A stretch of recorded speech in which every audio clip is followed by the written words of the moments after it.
Mesdames, Messieurs, bonjour. Alors que la plupart des espaces géographiques essaient de se regrouper dans des blocs unis et indivisibles, le continent africain affiche une dynamique contraire.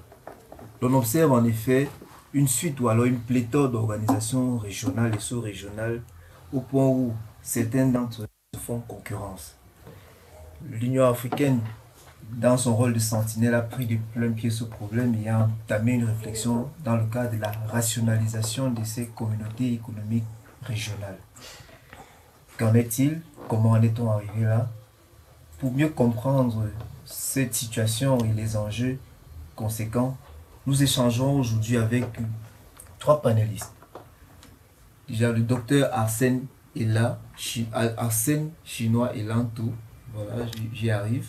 Docteur en droit public de l'Université de Yaoundé 2, spécialiste des questions d'intégration régionale et enseignant dans plusieurs institutions de recherche. Bonsoir, docteur. Bonsoir, mon ami Fabrice. À ma gauche, juste après lui, le docteur Idriss Amin Amoua, enseignant à l'Université de Ngaoundéré et secrétaire général de l'Observatoire sous-régional d'intégration communautaire en Afrique centrale. Bonsoir, docteur Amin. Bonsoir et merci pour l'honneur que vous me faites. À l'extrême gauche, nous avons M. Nkilimbida Eugène Pascal Parfait, membre fondateur et président de la Société africaine de droit communautaire, doctorant en droit public à l'Université de Yaoundé 2, et d'ailleurs auteur d'un ouvrage intitulé Droit international et droit communautaire, études à partir des ordres juridiques, CEMAC et CDA, paru aux éditions universitaires européennes.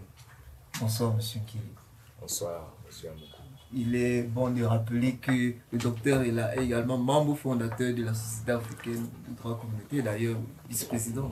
Effectivement.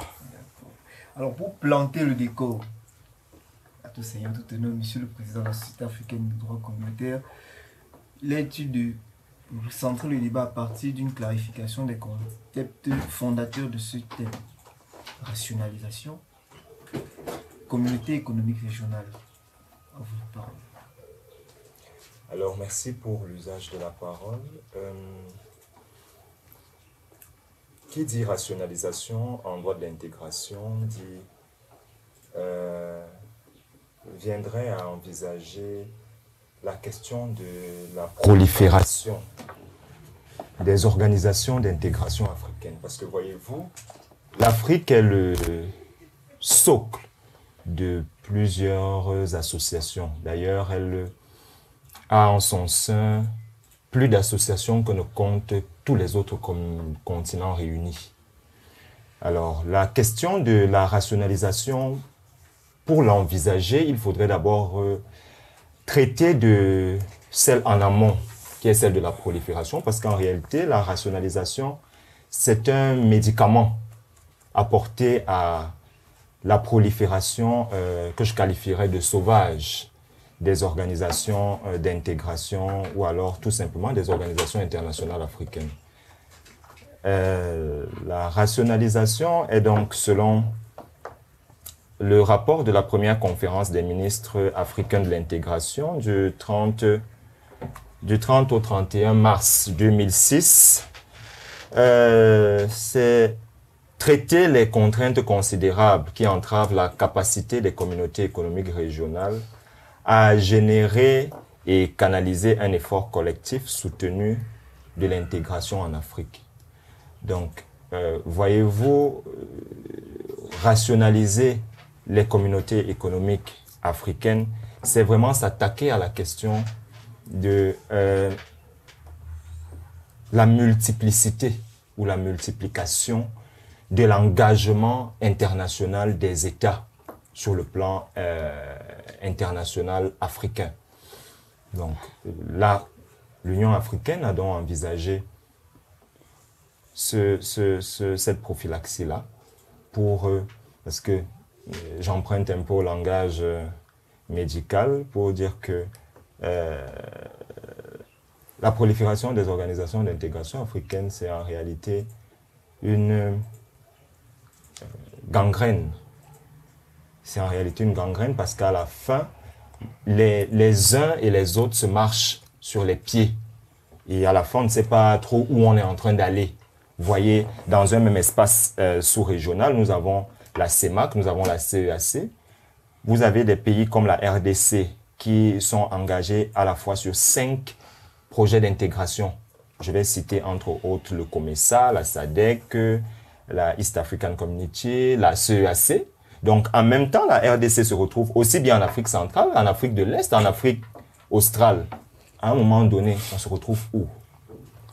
Vous avez des pays comme le Maroc qui ont voulu adhérer à la CEDEAO. On se demande bien où on va, en réalité. Donc, voilà de manière succincte ce que l'on peut dire sur la rationalisation des communautés économiques régionales en Afrique. Merci, M. Nkili. Alors, docteur Amine, le traité d'Abuja de 1991 portant création de la communauté économique africaine envisage 5 grandes zones économiques. Afrique centrale, Afrique du Nord, Afrique australe, Afrique de l'Est, Afrique de l'Ouest. Mais comment en est-on arrivé là? C'est-à-dire cette multiplication d'organisations, d'intégration ou de projets d'intégration, sachant qu'actuellement l'Union africaine n'en reconnaît que 8. Avant d'en arriver au traité d'Abuja, je pense qu'il serait très important de faire un détour historique pour mieux situer la question de la rationalisation en cours aujourd'hui en Afrique centrale. Parce que les pères fondateurs de l'unité africaine avaient déjà posé les bases de la construction d'une Afrique unie sur le plan politique, économique et socio-culturel. Alors, il y avait une philosophie qui a été développée entre ces pères fondateurs et il s'en est sorti 2 tendances qui s'opposaient dos à dos. La première tendance était pilotée par Kwame Nkrumah, qui envisageait la construction de l'unité africaine à partir de l'immédiateté, c'est-à-dire un regroupement de manière spontanée des États à aller vers l'unité. Mais à côté de Kwame Nkrumah, il y avait la seconde tendance qui était représentée par Houphouët-Boigny. Cette tendance suggérait plutôt une construction de l'unité africaine à partir de la création des organisations régionales et sous-régionales. Et avec le développement des économies africaines, nous sommes arrivés au foisonnement, à la multiplication des communautés économiques régionales, comme l'a si bien dit M. Nkili tout à l'heure. Et on se retrouve dans une situation un peu complexe dans la mesure où, lorsqu'on rentre en Afrique centrale, il a rappelé, on a la CEMAC, on a la CEAC. Lorsqu'on rentre en Afrique de l'Ouest, on a l'UEMOA et on a la CEDEAO. Regardons de ce chevauchement, de cette duplicité institutionnelle et de ce que la Commission de l'Union africaine a même rappelé dans ses textes. Elle a parlé plutôt d'une cacophonie institutionnelle. Il a donc été jugé opportun et nécessaire d'envisager la rationalisation des communautés économiques et régionales afin d'en arriver à une zone continentale économique libre et unie. Voilà donc comment nous sommes partis dans l'histoire pour en arriver à la question de la rationalisation aujourd'hui. Pour revenir au traité d'Abuja de 1991, entré en vigueur en 1994, il faut dire que le traité d'Abuja organise les communautés économiques régionales en 5 zones. Afrique centrale, Afrique de l'Ouest, Afrique australe, Afrique de l'Est et de l'Ouest.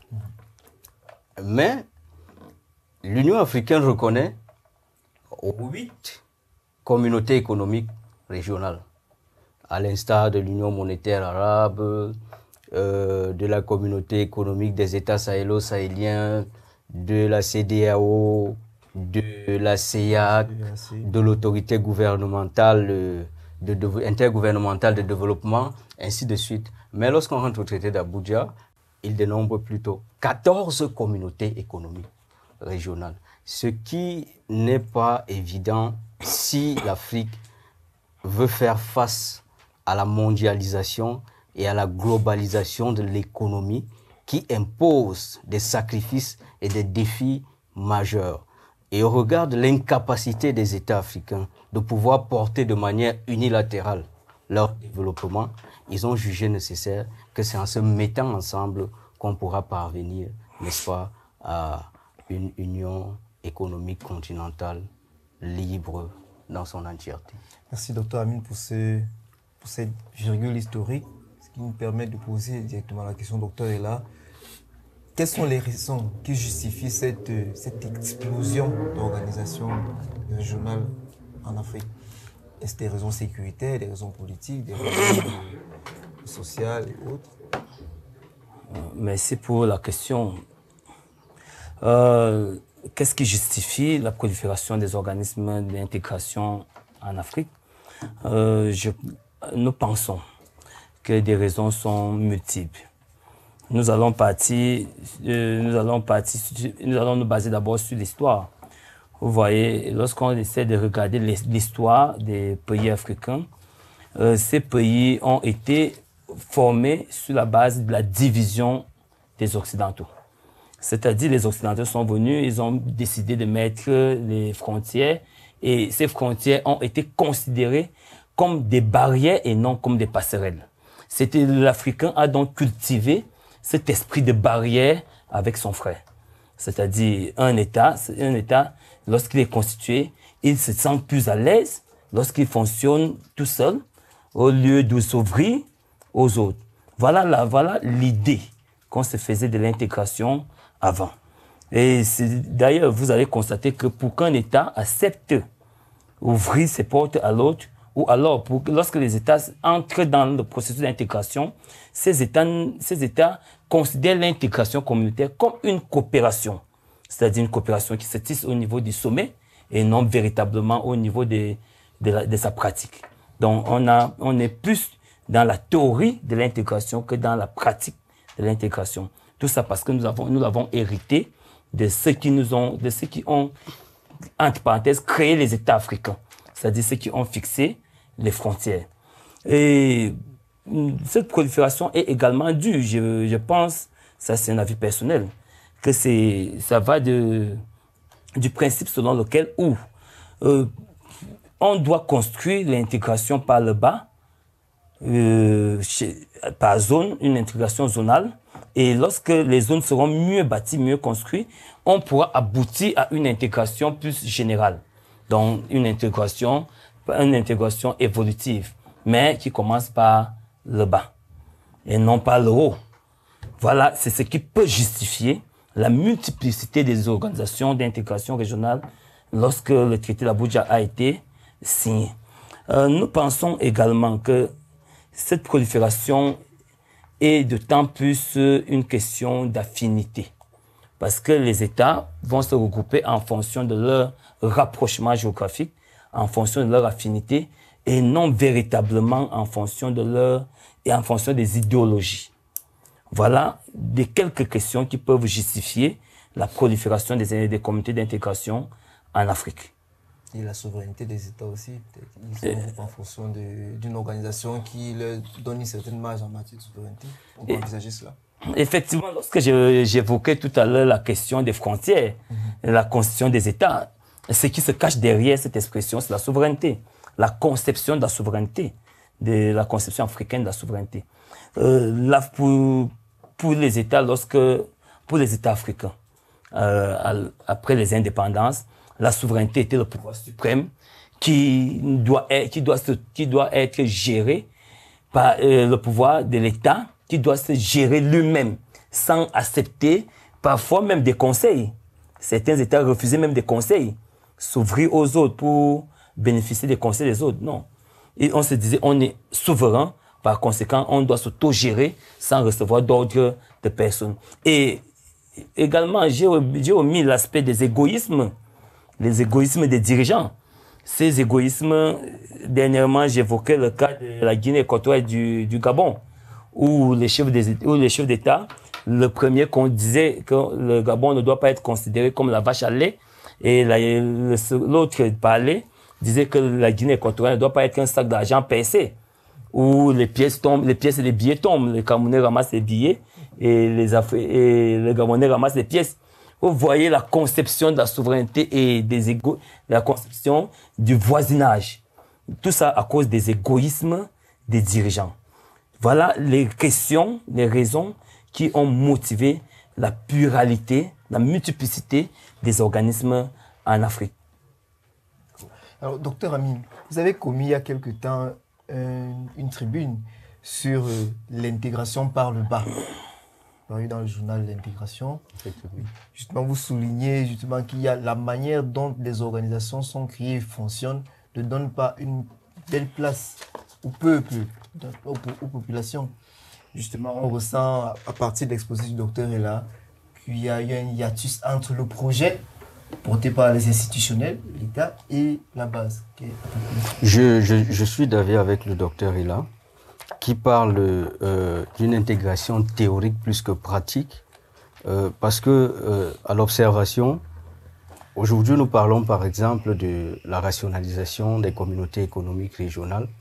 Vous allez vous rendre compte de l'efficacité des projets d'intégration. Les projets d'intégration sont portés par des institutions communautaires, à l'instar du PREF-CEMAC et du département des affaires économiques et des infrastructures de la commission de la CEMAC. Mais ces projets qui visent les domaines tels que l'agriculture, l'élevage, les télécommunications et j'en passe, n'associent à aucun moment les populations. Vous allez, en suivant les médias, vous rendre compte qu'il y a eu une réunion du PREF-CEMAC du côté de Douala portant sur l'interconnexion électrique entre le Cameroun et le Tchad, par exemple, mais on ne sait d'où part le projet. Mais pourtant, le projet concerne au premier chef les populations. La population est l'épicentre de tout projet intégrationniste. Mais on se rend compte que les institutions communautaires constituent plutôt ces populations en observateurs avertis. On ne saurait penser la rationalisation des communautés économiques régionales portant sur des projets intégrationnistes sans associer les populations. Lorsqu'on pense sans vous, on pense contre vous et on pense même en dehors de vous. C'est là toute la difficulté dont je partage tout à fait son point de vue. Mais il serait souhaitable pour une rationalisation efficace, efficiente, d'associer les populations, la société civile et tous les maillons de la société afin que chacun puisse jouer de sa partition pour la construction de cette rationalisation. On dirait qu'il y a la partition de la population elle-même. Elle doit avoir une certaine conscience communautaire. Cette conscience communautaire part de l'éducation des populations à la base. Souvenez-vous de l'incident qui est d'actualité au niveau de la Guinée équatoriale, où les citoyens camerounais, qui sont des citoyens communautaires, vous êtes d'accord avec moi, sont refoulés et nous ne sommes pas à la première scène. Ça date comme ça depuis plusieurs années. Le problème fondamental, c'est celui de l'éducation des populations en termes d'intégration communautaire. Je vais vous faire une anecdote. Lorsque j'étais encore chargé de travaux dirigés à l'université de Yaoundé 2 et que je quittais le chez moi à la Cité Verte pour me rendre à Mobile Omnisport, il y avait un sommet des chefs d'État au Palais des Congrès. Nous sommes arrivés au niveau de la sous-préfecture de Tinga, tout était barré. Et du coup, il y a une dame qui s'interroge dans le taxi, elle dit « Mais qu'est-ce qui se passe? Aujourd'hui, les routes sont encore barrées. » Il y a un monsieur qui s'est exclamé, il dit « Ça, c'est leurs histoires d'intégration. Vous voyez un problème. Les populations sont exclues. Les institutions communautaires excluent les populations si nous ne partons pas d'une éducation à la base. » Regardez, observez toutes les universités. On enseigne l'intégration communautaire qu'en faculté de droit. Qui a dit que l'intégration doit être la chasse gardée des juristes? Et les historiens qui s'intéressent également, mais c'est plus en droit qu'on mène des travaux dans le domaine de l'intégration. On devrait commencer avec cette mondialisation qui vient à toute vitesse, à la vitesse de la lumière. Enseigner l'intégration, c'est mon point de vue, à partir de l'école primaire. Allez-y dans les écoles de formation, à l'école de police. Un commissaire de police capé sorti de sa formation ne connaît rien de l'intégration. tout de suite, il est affecté aux émirs immigration. Lorsqu'il arrive, il y a un incident à la frontière. Il dit, bouclez-le. Je suis enseignant à l'université de Ngaoundéré. Ça, c'est des aspects pratiques. Lorsque je prends le corridor Yaoundé-Ngaoundéré, constamment au moins 2 fois par mois, les étrangers sont de temps en temps arnaqués par les forces de sécurité qui sont en route. Qu'est-ce que l'acte additionnel du traité de CEMAC portant libre circulation prévoit?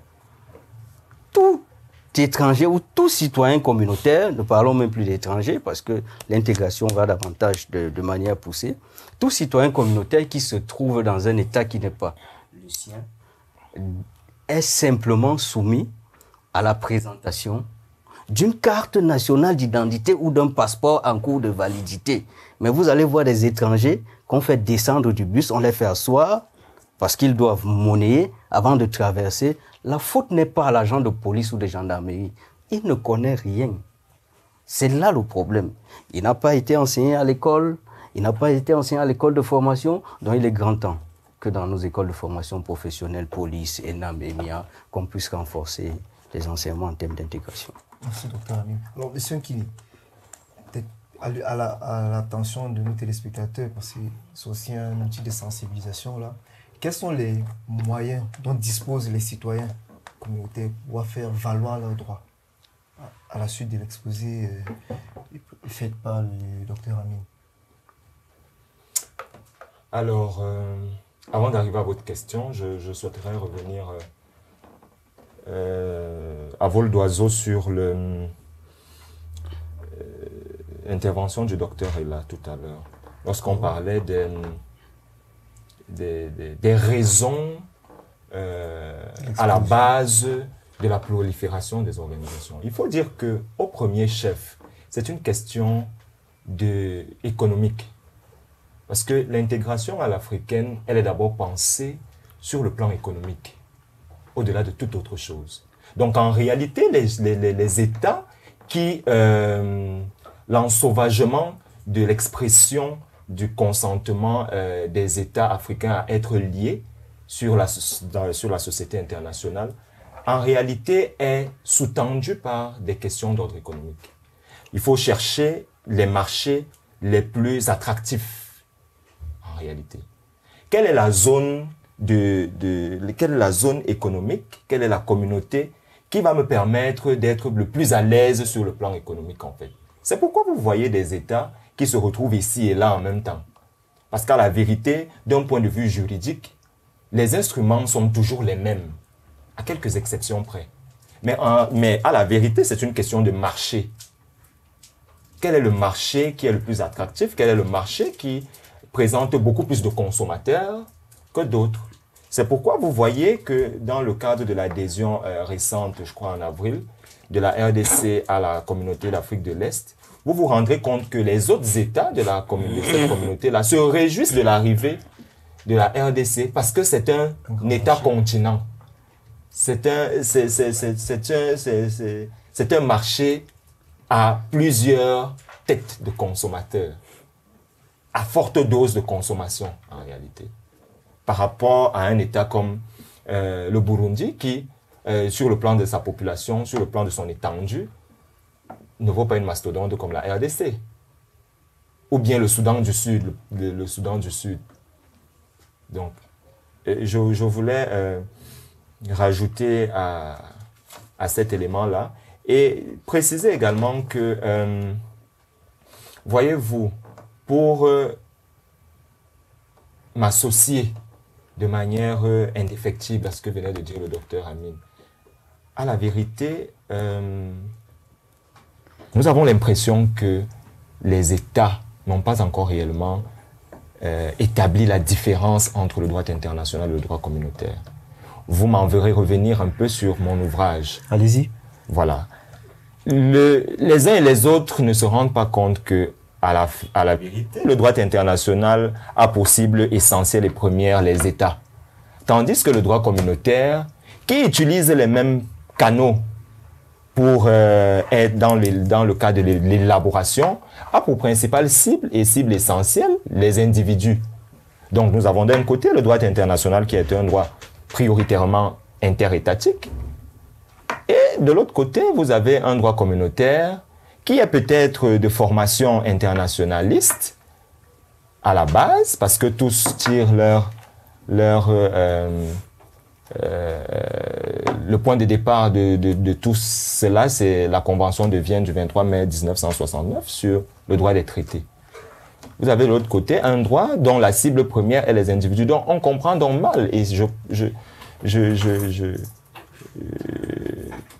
conviens avec le docteur Amine que l'on comprend donc mal comment est-ce que des projets d'intégration sont développés en l'absence de toute consultation des populations qui sont censées être les bénéficiaires de ce droit-là.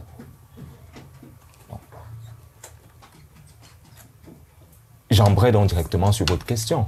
Avec les moyens, quels peuvent être les moyens pour les individus faire valoir leurs droits. Voilà, sur le... Bon, tout dépend d'abord vis-à-vis de qui l'on voudrait faire valoir un droit. Alors, si on dit vis-à-vis de celui qui le contrôle au moment du corridor, et également peut-être à l'endroit de l'État qui a, on peut dire, qui a manqué, qui a eu un manquement à ce niveau. Voilà, vous faites bien de le préciser parce que ça revient à ce que le docteur Amine disait, l'éducation. Il faut intéresser, il n'est pas concevable, moi personnellement, je n'ai été intéressé à la chose communautaire qu'en 3e année de droit public à l'université de Yaoundé 2. Il n'est pas concevable, par exemple, lorsque vous êtes en Europe, le droit européen s'enseigne pour les facultés de droit dès la première année. Et vous verrez que vous avez des ouvrages et autres spots et je ne sais pas moi trop, qui appellent déjà l'attention des petits Européens depuis l'école primaire, voire depuis la maternelle. Vous avez des dessins. Je faisais encore une digression la dernière fois où, passant devant un hôtel, je vois le drapeau de l'Union européenne. Je ne vois pas le drapeau de la CEMAC. C'est contre nature. Qu'est-ce que le drapeau de l'Union européenne fait planté devant un hôtel au Cameroun alors que vous ne verrez pas le drapeau de la CEMAC planté devant un hôtel en Espagne? Même pas celui de l'Union africaine.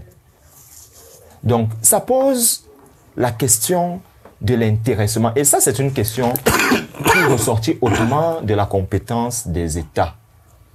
Ce sont les États qui souscrivent, sur le plan international, à une aventure communautaire.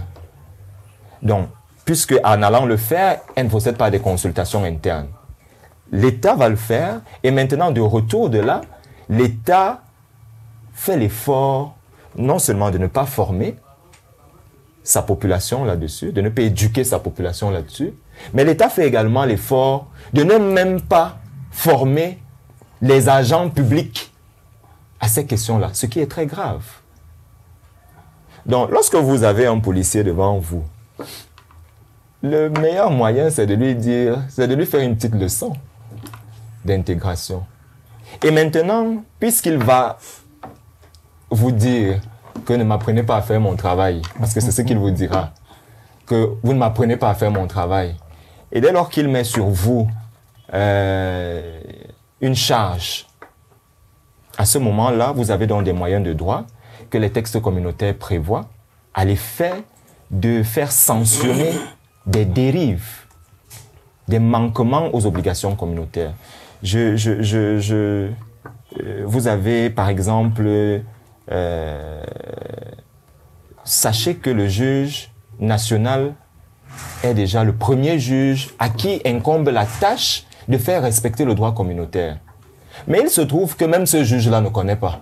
Quand on parle de juge national, c'est le juge administratif, le juge judiciaire, tout ce qui s'appelle juge. Instances. Voilà, c'est bien tout ce qui s'appelle juge, même le Conseil constitutionnel. Voilà. C'est tout ce qui s'appelle juge. Et même ceux qui ne s'appellent pas juge, mais qui exercent des fonctions à compétence juridictionnelle. Vous avez je prendrai l'exemple des agences de régulation qui exercent qui exercent des fonctions juridictionnelles sans être sur le plan organique des juridictions. Mais sur le plan fonctionnel, vous avez des compétences juridictionnelles qu'ils exercent. Donc vous avez une pléthore de recours, une systémique de recours que le traité révisé, pour ce qui est de... En fait, je vais parler de manière globale, que les actes fondateurs des communautés économiques régionales mettent sur pied. Le traité révisé de la Communauté d'Afrique de l'Est, le traité révisé de la CEMAC, le traité révisé de l'UEMOA, ainsi de suite. À l'intérieur, vous avez des recours en annulation, des recours en indemnisation, vous avez des recours en manquement d'État. Ça veut dire quoi? Si un État a la charge de poser un acte dans le cadre de l'exercice de ses compétences communautaires et qu'il ne le fait pas, tout à l'heure on parlait de la Guinée équatoriale qu'il refoule les Camerounais. Sauf que c'est pas un recours qui est ouvert aux individus. C'est un recours qui est ouvert soit dans le cas de la CEMAC, qui est ouvert soit à la commission de la CEMAC, soit alors aux États membres. Alors, le Cameroun, qu'est-ce que le Cameroun devrait faire? Parce qu'en réalité, on a l'impression qu'il y a une théorie du complot pour éviter que les projets d'intégration soient réellement une réalité, permettez la redondance, soit une réalité. Le Cameroun, c'est la première fois qu'on refoule des Camerounais. Qu'est-ce que le Cameroun devrait faire? Le Cameroun devrait pouvoir saisir la commission de la CEMAC et dénoncer le comportement de la République de Guinée équatoriale, qui là est un réel manquement aux obligations communautaires de la Guinée équatoriale. Et le président de la commission, qu'est-ce qu'il fera? Il va saisir la Cour de justice, parce qu'en réalité, c'est ça le process. Il va saisir la Cour de justice de la CEMAC à N'Djamena pour déférer cette, entre guillemets, plainte du Cameroun. Et maintenant, la Cour de justice va se charger. Mais figurez-vous qu'à ce jour, la Cour de justice CEMAC n'a jamais été saisie d'un recours en manquement. La Cour de justice de la Communauté d'Afrique de l'Est n'a jamais été saisie d'un recours en manquement. Donc à la fin, ce n'est pas des violations par les États de leurs obligations communautaires qui manquent à signaler, à sanctionner.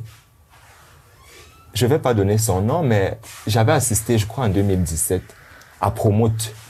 Et j'avais posé, lors d'une rencontre sur les UEACP Cameroun, j'avais posé la question, jeune étudiant, j'avais posé la question à l'un des panélistes qui était une haute autorité de notre pays, voilà, dont je vais taire le nom, à qui j'avais posé la question, mais on chasse les Camerounais tous les jours, mais pourquoi?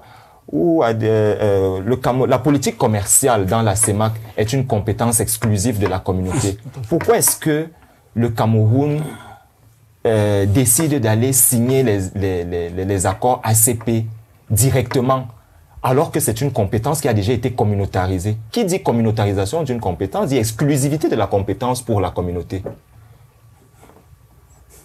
Vous savez ce que ce haut responsable m'a répondu?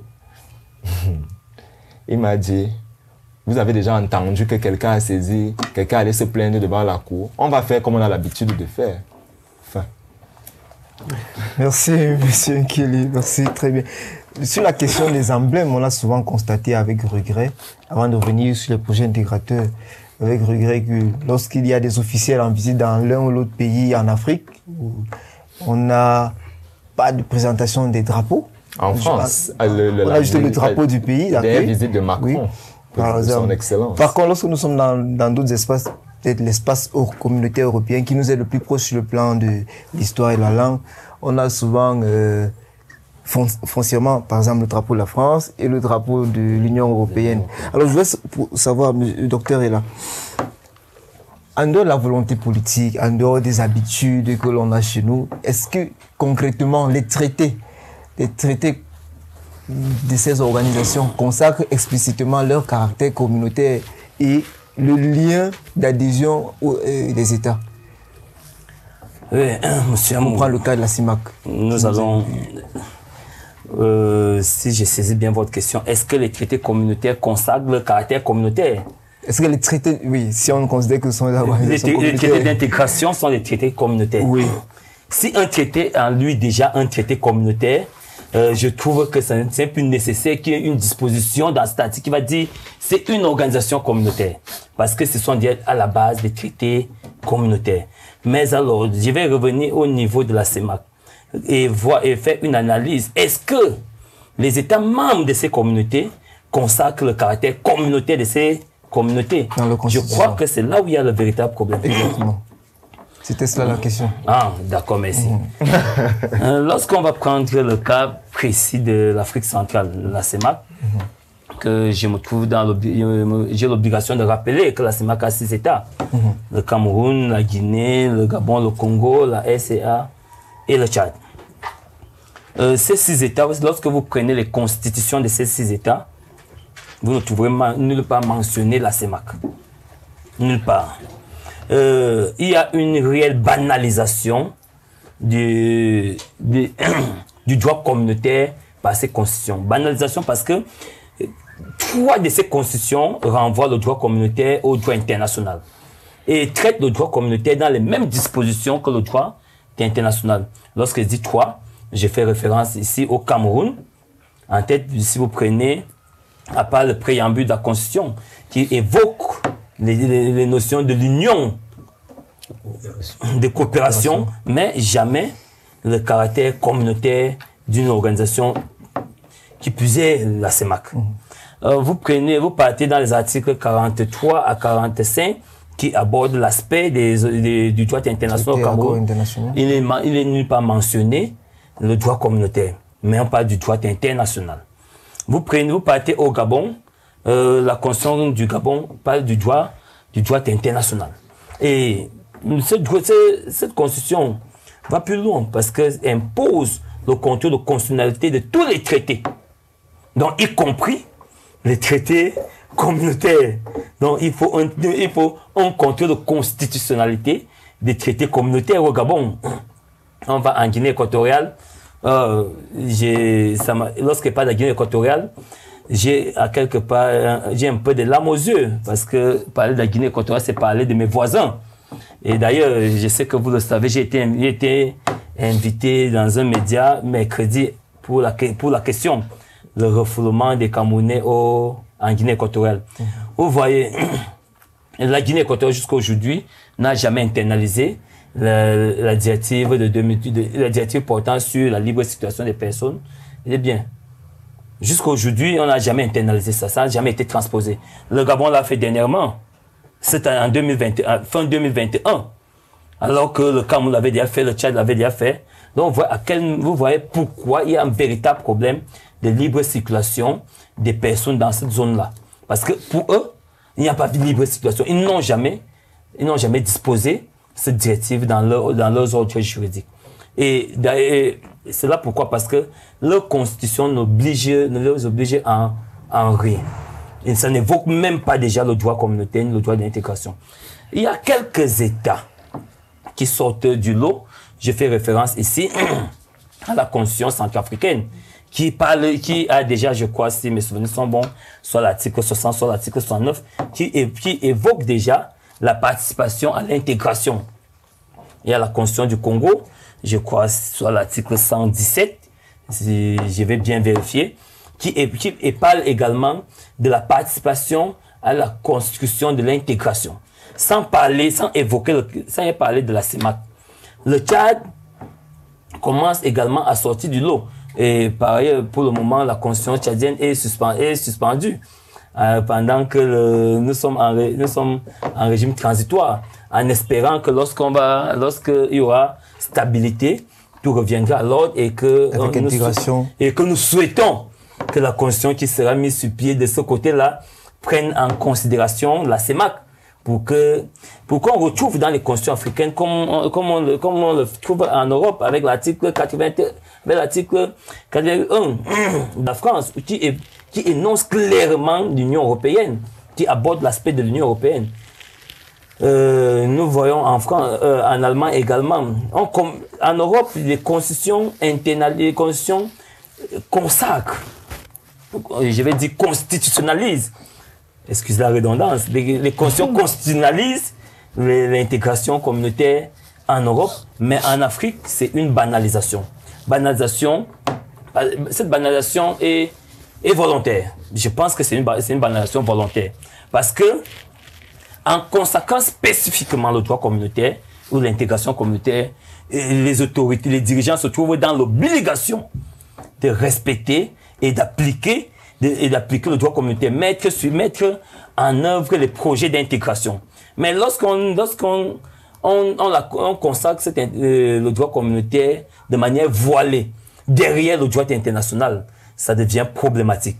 Donc, ils pourront à un certain moment se cacher en disant bon voilà, c'est du droit international, ce n'est pas le droit de la coopération, et ça contribue à l'ignorance du droit communautaire en Afrique, comme on vient de le dire, comme M. Nki vient de le dire, comme le docteur Amin, ça contribue à l'ignorance totale du droit communautaire. Pensez-vous que quelqu'un qui ne connaît pas qu'il a le droit de circuler peut aller saisir le juge parce qu'on a empêché ce droit? Il faut d'abord connaître son droit avant de le protéger. On peut défendre qu'un droit qu'on connaît. Un droit qu'on ignore, on ne pourra pas le défendre. Voilà, il faut donc qu'on sensibilise, qu'on intègre la politique, la conscience communautaire en Afrique, et que le politique prenne la mesure de cette intégration, parce que la Constitution est d'abord l'œuvre du politicien. Qu'on ne se mente pas, c'est le discours politique qu'on constitutionnalise. Je vous remercie. Merci, docteur est là. On va pas, c'est vrai que l'Afrique centrale est souvent considérée comme le ventre mou de l'intégration dans le monde, mais il y a d'autres espaces régionaux qui font apparaître des goulots d'étranglement. Il y a une actualité en Afrique de l'Ouest. Sur certains aspects. Voilà, justement. Il y a une actualité en Afrique de l'Ouest, justement, qui nous fait croire que là-bas aussi, ce n'est pas très glorieux. Voilà qu'on s'accorde. Voilà, c'est ce que je disais. A priori. Parce que même en Afrique de l'Ouest, on peut citer les États qui banalisent. En majorité, les États banalisent. Oui, à l'exception de quelques États comme le Sénégal, et qui consacrent véritablement le droit de l'intégration. Oui. Mais la majorité, c'est la banalisation. Oui. D'accord. Alors, docteur Amin, on parlait tout à l'heure, on a évoqué, d'ailleurs c'est la thématique de notre échange d'aujourd'hui, les projets d'intégration, les projets intégrateurs. Pour le cas de la CEMAC, dans le cas de l'Afrique centrale, il y a une initiative qui est menée depuis un certain nombre d'années, qui vise à rationaliser les deux communautés économiques régionales. Il est fait fusionner en une seule. Il y a 12 points d'intégration qui ont été envisagés. Jusqu'ici, 5 sont en train d'être mis en place. Alors, comment est-ce que cela se met concrètement en œuvre? Parce que nous avons pris l'exemple de l'Afrique centrale, mais on peut voir l'aspect ailleurs. Déjà, le comité d'experts qui a été chargé de la réflexion de la mise en œuvre des projets intégrateurs sont partis sur la base, je pense, de 80 programmes, si mes souvenirs sont exacts. Mais ils ont tiré 12 projets prioritaires. Ils ont parlé de 12 projets prioritaires. Et alors, ils se posaient un souci de financement. Voilà pourquoi les représentants des institutions ont organisé une table ronde à Paris, où ils ont bénéficié d'un appui financier à hauteur de milliards.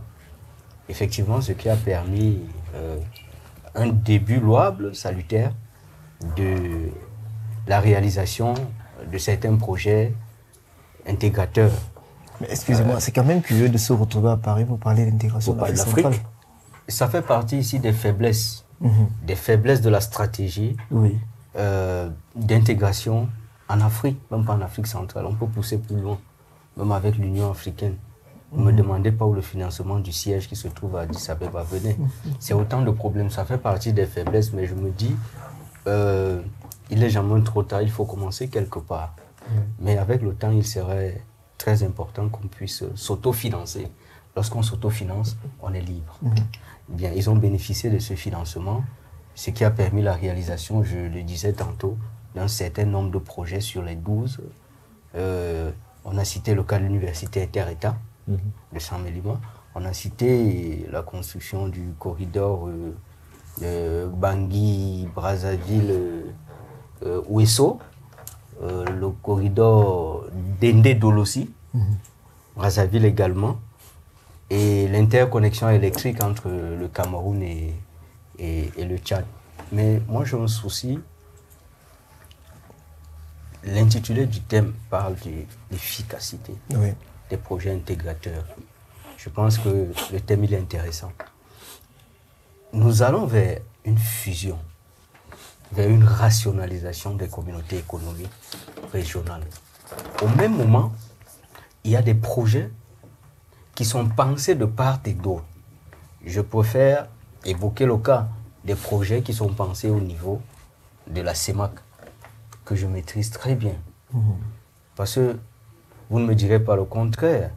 Les autres États qui appartenaient à d'autres serres avaient également certainement d'autres projets là-bas.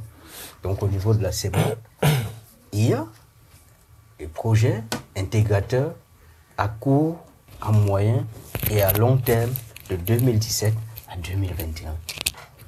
Mais sur le coup, on se retrouve en train d'aller vers une fusion. Le souci que moi j'ai, c'est de savoir comment on pourra gérer, articuler tous ces projets avec la fusion qui est en cours. N'était-il pas nécessaire de finaliser d'abord les projets entamés avant de penser à la fusion? Ça, c'est une chose. Bon, je pense que le comité de pilotage de la réalisation de ce projet a déjà un grand travail. Donc, attendons voir où est-ce qu'on arrivera. Moi, je voulais m'interroger sur l'efficacité.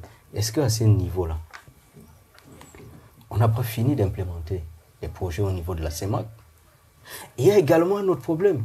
Il y a le mandat des représentants de certaines institutions communautaires qui se trouvent déjà à terme et dont on a parlé de renouvellement. Alors, est-ce que la fusion, elle va se faire instamment ou alors il va falloir renouveler, revisiter leur mandat afin de pouvoir, n'est-ce pas, concrétiser les projets qu'on a commencé à se mettre ensemble? Il y a une autre issue de la dernière réunion du comité de pilotage justement de ce programme mentionnait que la nouvelle communauté économique régionale entrerait en vigueur à partir de l'année 2023. Il serait dit, peut-être il y a une volonté d'avoir une équipe transitoire pour liquider les affaires courantes. Oui, puisque tous les textes régissant, devant régir la nouvelle organisation, les textes sont déjà prêts. Ouais. Le comité, je vous dis, le comité travaille d'arrache-pied. Mais maintenant, sur la mise sur pied d'une institution transitoire, là, j'ai aucune idée là-dessus. Mais moi, je pense que si on s'en tient aux motivations qui ont amené à penser la rationalisation, c'était justement cette duplicité et cette cacophonie institutionnelle. Est-ce qu'on ne va pas se retrouver encore à la même situation? Sommes-nous sortis de l'auberge? Les institutions ne vont-elles pas toujours se marcher dessus? Si on a des projets à réaliser, si on a la fusion à mettre sur pied, si on a des populations qu'on exclut, si on a des populations qui s'auto-excluent, voilà autant de problèmes que moi je pense. L'équation difficile à résoudre pour parvenir à cette rationalisation. Sinon, de mon point de vue, les projets intégrateurs ne seront pas efficaces. Vous voyez que sur les 80 programmes, on a pris 12 projets prioritaires, on a réalisé moins de 5, je pense. Et on a levé des fonds pour ça. Effectivement, on a levé des fonds à hauteur de milliards. Donc, c'est des bailleurs de fonds. Je ne sais pas comment on pourra arriver là. Je pense qu'on est en train de commettre les erreurs du départ. On les commet encore avec la fusion. Monsieur Nkili, au moment où nous parlons, le Conseil des ministres de la CEMAC est réuni à Yaoundé à l'effet d'adopter le projet de budget présenté par la Commission qui s'élève encore les dernières informations, 72 milliards de francs CFA. On imagine qu'il y a des projets intégrateurs issus de la dernière levée que vous mentionnez tout à l'heure, qui seront implémentés, qui seront initiés ou alors qui seront finalisés. La question de l'efficacité justement est posée de ces projets en adéquation avec la vision à long terme de fusionner les deux communautés économiques régionales. Je vais revenir un peu sur les formes de rationalisation. Parce que lorsqu'on parle de rationalisation, il faut comprendre que, à la vérité, dans le cadre du droit communautaire comparé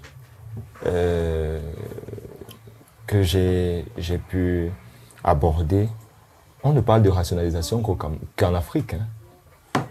Jusqu'ici, oui, dans mes recherches, tout à fait. Je peux me tromper, mais on ne parle de rationalisation qu'en ce qui concerne le continent africain. Alors, la commission économique de l'ONU, de l'ONU pour l'Afrique, a envisagé deux formes. La forme forte et la forme faible. La forme forte est justement celle dont on parle concernant le cadre de l'Afrique centrale, qui est une rationalisation, absorption ou fusion. Ça veut dire il y a une fusion des communautés qui donneront naissance à une nouvelle communauté. C'est le cas de la CEMAC et de la CEAC pour le cas de l'Afrique centrale. Mais nous avons la forme faible qui consiste à harmoniser les programmes d'intégration, qui est celle-là qui me semble qui a été adoptée dans le cadre de l'Afrique de l'Est, avec la zone de libre-échange tripartite entre le COMESA, qui est le Common Market of East and Southern Africa, la SADC, qui est la Southern African Development Community, et l'IEC, qui est l'East African Community. Donc, ces trois communautés-là se sont mises ensemble pour former la zone de libre-échange tripartite depuis, je crois, le mois d'octobre 2008 à Kampala, en Ouganda. Donc, vous avez donc ces deux formes-là. La zone Afrique centrale a choisi la forme forte, fusion-absorption. L'Afrique de l'Est, australe, a choisi la forme faible. Justement, harmonisation des programmes. C'est justement pour aller dans le sens du docteur Amin, pour dire, est-ce qu'il n'aurait pas fallu dans le cadre de la CEMAC, dans le cadre de l'Afrique centrale, que chacune de ces communautés achève avec ses programmes et cesse de développer de nouveaux programmes? Dans le but, puisque ce sont les mêmes acteurs en réalité, ce sont les mêmes États, ce sont les mêmes experts. L'Afrique de l'Est, je peux comprendre que le mindset est différent parce que là, nous sommes dans une zone prioritairement de tradition juridique de common law, anglo-saxonne. Donc, ils sont pragmatiques, contrairement à nous, ceux de la zone francophone. Ils savent que l'East African Community, parce que chacune de ces communautés n'est pas au même niveau de développement en termes d'atteinte des objectifs fixés dans le traité fondateur. Donc, vous ne pouvez donc pas fusionner des choses qui ne sont pas. En droit, on nous disait souvent en première année, lorsqu'on nous enseignait la méthodologie, on ne compare pas ce qui n'est pas comparable. Vous allez donc fusionner ce qui n'est pas fusionnable comment? La CEMAC est à quel niveau? La CEAC est à quel niveau? C'est pas le même niveau. Vous rendrez compte que dans le cas de la CEMAC, qui est une communauté économique que je qualifierais de clandestine par rapport à la décision de l'Union africaine qui reconnaît. Voilà. Et la CEAC, qui, elle, est qui bénéficie de toute la légitimité de l'Union africaine, le niveau de développement des deux communautés n'est pas le même du point de vue de l'intégration. La CEAC, à ce jour, n'a pas mis sur pied sa cour de justice. Pourtant, vous ne pouvez pas envisager l'édification d'un ordre juridique sans sa protection, parce qu'il faut un organe qui est chargé de préserver la viabilité, la stabilité d'un ordre juridique. Ce n'est pas prévu. Bon, si on viole le droit, c'est marqué plus quoi, qu'est-ce qu'il nous fera? Rien du tout. Donc, vous voyez qu'à ce niveau-là, déjà les niveaux de développement, les niveaux d'intégration, la systémique institutionnelle, c'est pas la même chose. Donc, on va donc fusionner quoi concrètement? On va fusionner les textes. Ou qu'est-ce qu'on fait? Or, en Afrique de l'Est, ils ont été beaucoup plus ingénieux. Et il me semble, au-delà de l'ingéniosité, ils ont été pragmatiques. En se disant, le COMESA, la SADC, l'IEC, nous sommes pas au même niveau. Nous allons donc, je pense justement que c'est une période, la zone de libre-échange tripartite dans le cas de l'Afrique de l'Est, c'est une situation temporaire, c'est une situation qui leur permet de procéder à une harmonisation des niveaux de développement pour certainement dans l'avenir une fusion qui sera moins brutale pour les différentes économies et même d'un point de vue institutionnel.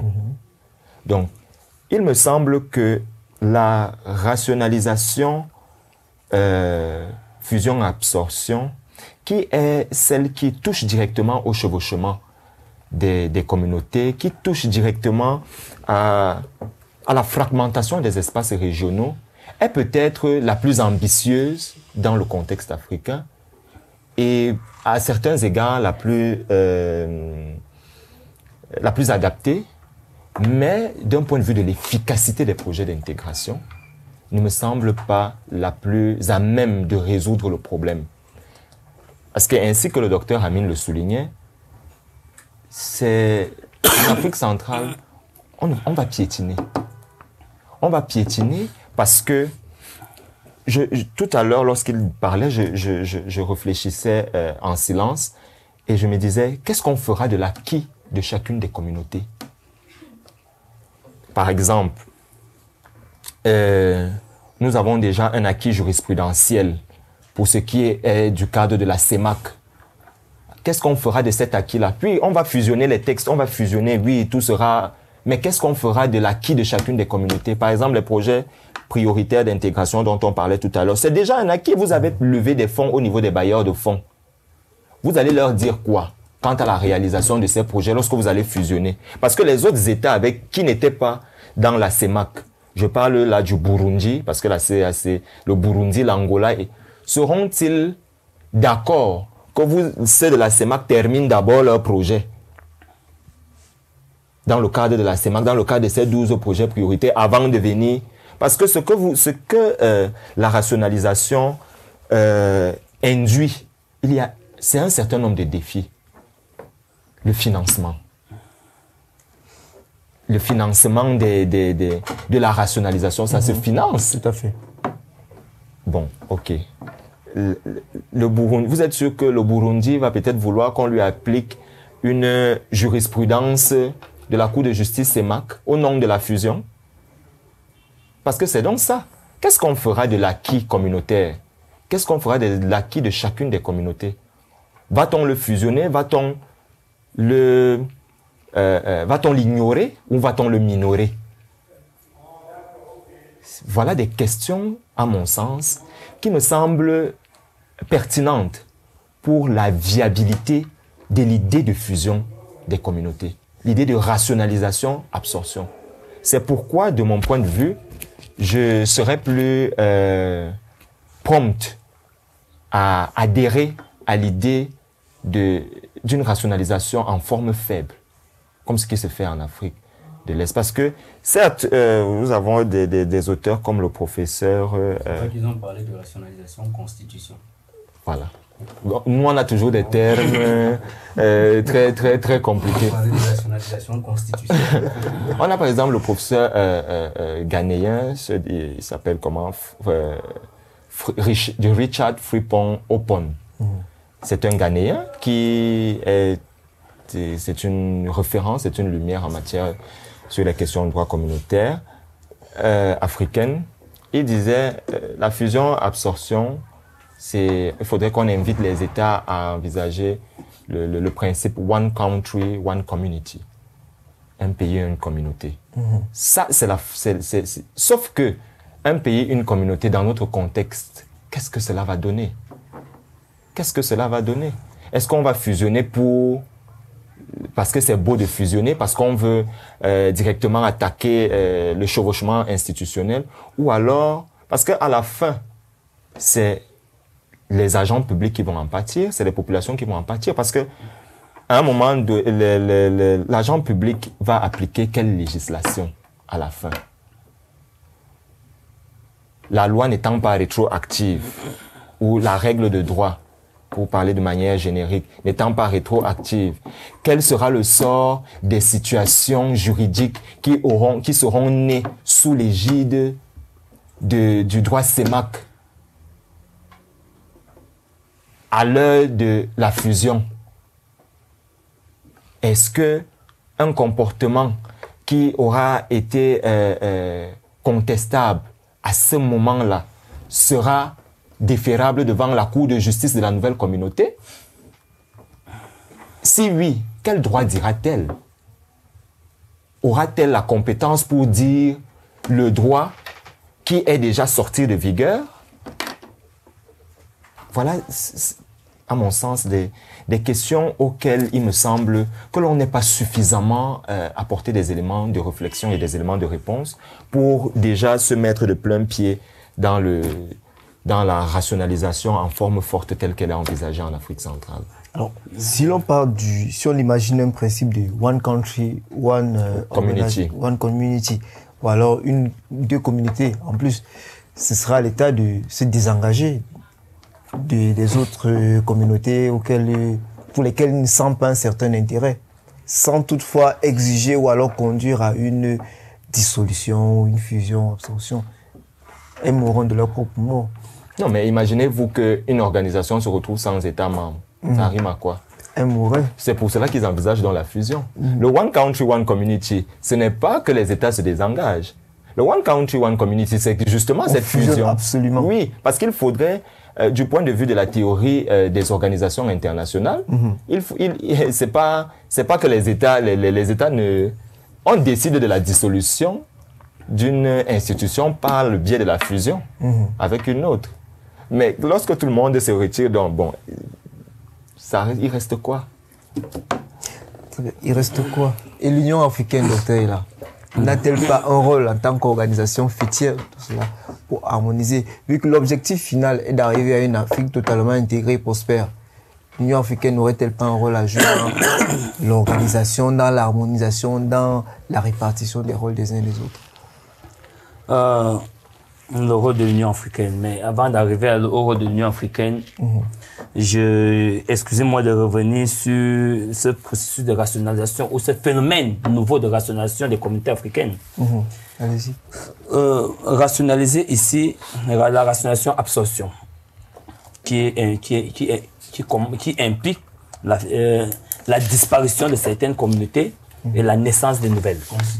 Rationalisation de constitution. Non, je suis dans le cadre de l'Afrique centrale. C'est ce qu'il dit. Nous sommes dans la fusion constitutionnelle, voilà. La fusion constitution. J'ai eu l'information. La fusion constitution, selon les thèmes utilisés. Je dirais d'abord que, quelle que soit la forme d'organisation que l'on veut mettre sur pied, tant qu'il n'y a pas une adéquation entre volonté politique et population, ça ne marchera pas. Il faut que ces projets, il faut que tous les projets ou toutes les politiques soient d'abord en faveur de la population et que la population se sente considérée. Et là, ce n'est qu'à partir de là que celle-ci sera impliquée. D'où le rôle des organisations de la société civile comme la Société africaine de droit communautaire. Voilà. Qui peut être le pont entre les deux entités. Qui est le sensibilisateur. Tout à fait. Qui vise à promouvoir véritablement le droit communautaire, non seulement au plan institutionnel, mais alors toucher le bas peuple. Parce que c'est lui le véritable.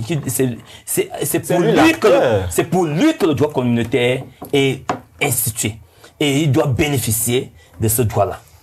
C'est notre rôle de la Société africaine de droit communautaire. Je dirais, je vais quand même, je ne vais pas dire prendre position sur l'avenir, parce que je ne suis pas un divin, ni un oracle. Je reste humain. Dire que la rationalisation ne pourra pas produire des bons fruits, ça, si je le pense, je ne le dirai pas. Je ne le dirai pas parce que je ne voudrais pas lire déjà dans l'avenir. Espérons que cette rationalisation pourra casser les habitudes. Cette rationalisation pourra casser les habitudes et pourra impulser une réelle adhésion du politique. Casser les habitudes, c'est-à-dire? Casser les habitudes, c'est-à-dire se réunir pour parler excusez-moi, je suis un peu grippé, se réunir pour parler de la communauté, de l'intégration. Après ces réunions, et puis quoi? Que ça ne reste pas dans les salles de réunion, des conférences, des médias, mais que ça soit une politique, que ça soit des politiques qui vont vers les populations. Qu'on cesse avec cette habitude-là. C'est ce que j'appelle casser les habitudes. Que l'intégration ne soit plus une affaire de diplomatie. Les réunions des États, les réunions entre dirigeants, conseils de ministres, et après, au moment de mettre en vigueur, en application, les décisions prises, on ne trouve plus ces ministres-là. Voilà ce que j'appelle casser les habitudes. Je dirais, je félicite quand même les autorités qui ont initié ce processus de rationalisation. Les autorités des États d'Afrique centrale. Pas seulement en Afrique centrale. C'est sous l'impulsion de l'Union africaine. Pas seulement. Ils ne l'ont pas fait de gaieté parce qu'ils voulaient. Oui, non, monsieur Nkili, je suis en train de dire les autorités. Je n'ai pas dit les autorités d'Afrique centrale. J'ai dit les autorités effectivement de l'Union africaine qui ont fait une autopsie et ont constaté que ça n'allait pas. Ça suffit. Même les autorités africaines centrales se sont rendues compte que ça n'allait pas. Et si ça ne va pas, qu'est-ce qu'il faut faire? Il faut prendre un risque. Ce risque-là qui est celui de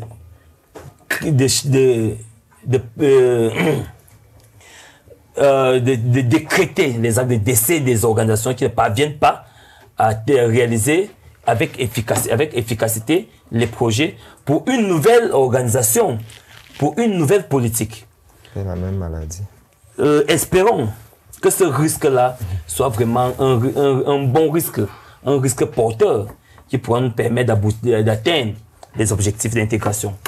Je reviens immédiatement vers vous. C'est vrai que l'Union africaine a fait un diagnostic, établi une autopsie pour enfanter votre concept.